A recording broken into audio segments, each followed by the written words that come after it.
Hello, class. Hope everybody's doing good. Hopefully, everybody's staying healthy, practicing their social distancing, keeping the clean hygiene. A couple ways this coronavirus has affected me and my whole living situation.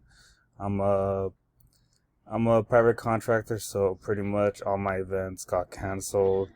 From Stagecoach to Coachella to Beyond Wonderland, I was supposed to work all these setups, and eventually they all ended up getting canceled, and so some of my other smaller events.